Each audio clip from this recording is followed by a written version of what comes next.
Salut, c'est Trado, content de vous retrouver pour la mise à jour de l'analyse technique du CAC 40 et j'ai sorti mon t-shirt noir de circonstance pour saluer la débandade sur les indices. Alors regardez pour commencer le SP500. Alors c'est intéressant de regarder ça pour des raisons que j'ai déjà évoquées. Vous regardez, vous rêvez pas, 1,9%, alors même que les résultats des grandes entreprises qu'on en attendait, hein, notamment les 7 magnifiques, Google, etc., ont été plutôt bons. Hein. Mais pour expliquer la débandade, il faut comprendre que dans les rapports, il y a eu le fait que les rapports expliquaient que même si les résultats étaient bons, il fallait s'attendre à des coûts très importants liés à la mise et à l'exploitation de l'intelligence artificielle. On a regardé que les côtés avantageux de l'intelligence artificielle pour ces derniers mois, ces dernières années, mais là c'est côtés coûts que ça choque un petit peu et ça les analystes l'avaient pas prévu. Donc même si les résultats sont bons, les mises en garde ont provoqué un reflux important. À ceci s'ajoutent des éléments politiques et géopolitiques. Je parle bien sûr des élections américaines. Comme vous le savez, je le dis à chaque fois, c'est pas de moi, c'est un fait connu. Hein. On s'en fiche que ce soit les républicains ou les démocrates qui gagnent. Les marchés apprécient autant l'un que l'autre. Par contre, ce qu'on apprécie beaucoup moins, c'est l'incertitude. D'autant que, encore une fois, c'est pas moi qui le dis, donc à prendre avec des pincettes. C'est pas la peine de me harceler dans les commentaires. Hein. Je suis pas du tout un spécialiste et je l'admets. Mais beaucoup de personnes qui s'y connaissent mieux que moi disent que non seulement c'est tendu actuellement au niveau des résultats, mais également on sait que si Trump devait perdre, que ce soit par une marge importante ou faible, il y a un risque important de contestation des résultats de la part de l'équipe de Trump, de Monsieur Trump, et bon voilà, incertitude, et les marchés n'aiment pas l'incertitude. Si on ajoute à ça le fait que l'Iran a déclaré ces dernières 24 heures qu'il y aura une réaction, les marchés n'ont pas du tout aimé ça non plus parce qu'on pensait que avec le bombardement, on va dire plutôt mesuré de l'armée israélienne des sites militaires iraniens et pas des infrastructures nucléaires ou pétrolières, ça devait s'arrêter là et là l'Iran semble dire le contraire. On ajoute à ça un climat assez morose en Europe avec des résultats qui sont pas très bons pour le coup. Bref, vous avez ici beaucoup de choses qui expliquent que les marchés décrochent alors même que les résultats n'ont pas été trop mauvais aux États-Unis.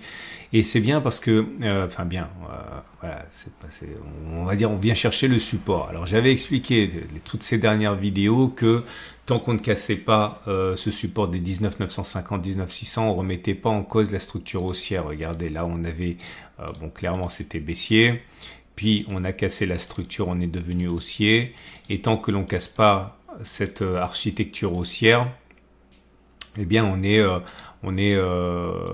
plus ou moins à l'abri. Alors l'idée c'est que j'avais expliqué ici qu'on avait une zone de support à ne pas casser, c'est 19 950, 19 600. Ça n'a pas changé. Hein. On est à un endroit clé et il faut rebondir sans clôture en dessous de ce niveau. Et c'est pareil pour le Nasdaq. Hein. Si vous regardez bien le Nasdaq, vous avez... non, pardon, j'étais sur le Nasdaq. Pardon. Si vous regardez le SP500, c'est exactement la même structure.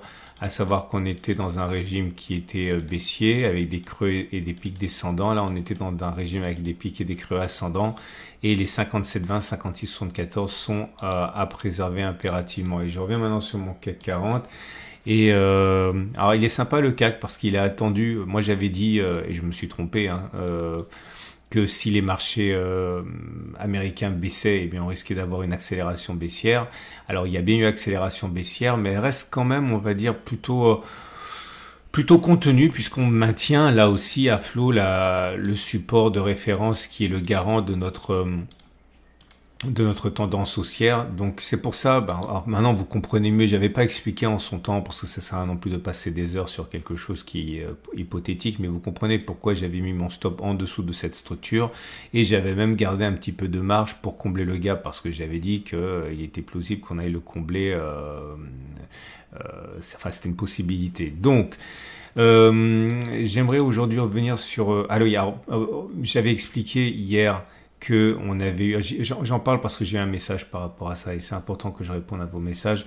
Bon, on avait eu un avalement baissier que j'ai pas vu, il a produit ses effets et j'avais expliqué hier qu'on avait un three line break et que dans le cadre d'un three line break, regardez la vidéo d'hier sans ça va être trop long, on avait plus de 75% de chances que le prochain bloc soit rouge. Alors le bloc a été rouge et on m'a envoyé un message. Et on m'a dit, mais Trado, je comprends pas parce que tous tes backtest, j'en ai fait 2 hier, disaient qu'on allait baisser, pourquoi t'es pas sorti? Alors voilà, quand vous faites du trading systématique, il faut vous tenir à la logique du backtest. C'est-à-dire que si vous faites un backtest par jour, vous allez forcément avoir des résultats qui peuvent être tantôt la hausse, tantôt la baisse sur un même actif selon ce que vous avez testé.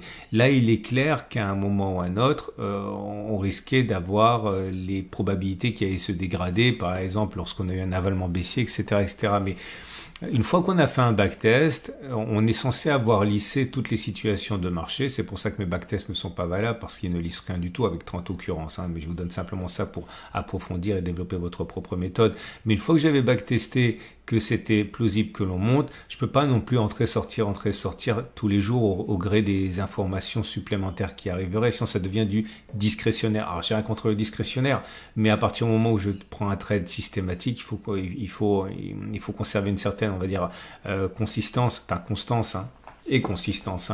Donc non, même si je savais qu'il était plausible que l'on baisse, je ne suis pas sorti pour autant, mon stop de protection il est là. D'ailleurs, je le précise, en cas de... là, j'ai mis là pour un niveau indicatif, mais je sortirai si on clôture sous la zone, le gap, pardon. Ok, mais tant qu'on va le combler là, ça me semble assez normal d'aller le combler, on verra après. Alors du coup, aujourd'hui, et bravo à vous parce que vous m'avez déjà dit dans les commentaires YouTube, c'est allé très très vite de votre part, vous l'avez repéré tout de suite, on a un setup Tradobull. Un setup Tradobull, c'est quand vous avez une bougie entière qui touche pas la Bollinger inférieure. Alors ça peut être baissier ou haussier. Et vous savez que c'est un de mes setups préférés, et parce que c'est une probabilité de succès importante. Regardez ici, je vous montre. Setup Tradobull, ça c'est pas un setup Tradobull ni ça, parce que vous voyez, on a touché la Bollinger inférieure. Donc j'ai regardé trois choses. J'ai regardé tout d'abord ce qui se passait quand on avait un setup Tradobull sous la M200. Ok. Et j'ai regardé trois choses. Un, les probabilités d'aller chercher la même distance au stop de protection par rapport à la clôture. Donc on a clôturé ici, le stop de protection il est à 1,70 et j'ai regardé si on pouvait faire 1,70. La réponse a été oui, premier pouce vert. Ensuite j'ai regardé la probabilité d'aller chercher la M20. C'était ici, deuxième pouce vert. Ok. Et non pardon, celui-là il n'est pas bon. Tout ça avant de revenir chercher les plus bas du setup Tradobull. Ok, donc là je vous montre celui-là, c'est 2 verres de rouge. Pourquoi 2 verres de rouge? Parce que setup Tradobull il est là. Est-ce qu'on a fait au moins une fois à distance au stop de protection positionné sous les plus bas? Là 1,13, oui, on a même fait jusqu'à 2,12. Est-ce qu'on a touché la M20? Oui. Par contre, on n'a pas touché la Bollinger supérieure avant que d'avoir touché le stop de protection qui était là. C'était ici, donc 2 bougies vertes, enfin 2 verres un rouge. Et là c'est un total fiasco puisque le stop de protection, c'est pas un total fiasco, le stop de protection il est là 1,21, on a fait au mieux 2,03, par contre on n'a pas eu le temps d'aller chercher la M20 ni la Bollinger supérieure avant de venir chercher le stop de protection sur cette bougie. Ok, donc voilà, c'est très très simple, vous connaissez ma méthode. Là j'en ai pas tenu compte parce qu'on était au-dessus de la M200 et j'étais obligé de remonter jusqu'à l'origine du CAC 40 pour avoir suffisamment d'occurrences. À noter également, je vais faire défiler vite parce que sinon ça va prendre trop de temps. On remonte à l'origine du CAC 40 ans en arrière. Alors, regardez là, c'est intéressant. J'ai encadré ça parce que des fois, il peut être envisageable de mettre un stop de protection, non pas en touchette, parce que là, la touchette aurait été active. C'est pour ça que j'ai compté ça comme une perte. Mais si j'avais demandé une clôture et pas simplement une touchette, c'était un super succès. Mais enfin bon, là j'ai backtesté la touchette, ça a été fait, donc c'est un trade perdant. Mais il peut être légitime de prendre des clôtures sous la bougie de Tradobull, même si vous contrôlez beaucoup moins bien la perte. Donc je vais faire vite là parce que sinon on va passer 5 ans. Donc comme je le dis, je l'ai fait depuis l'origine du CAC 40. Et je n'ai eu que 27 occurrences.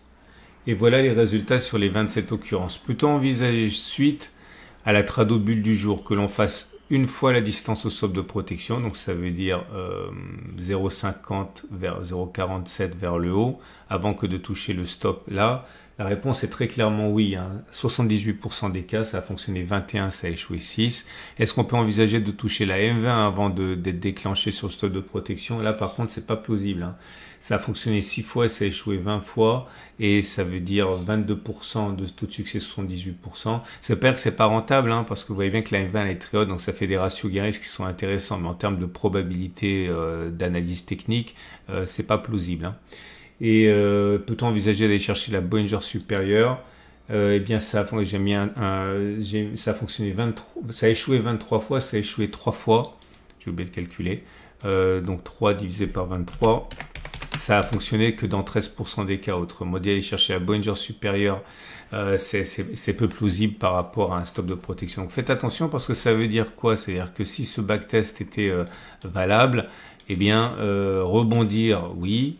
Aller chercher la M7, la M20 déjà, pas vraiment, et la Bollinger supérieure encore moins. Alors ça ne veut pas dire que ça va s'effondrer, parce que le stop de protection il est là.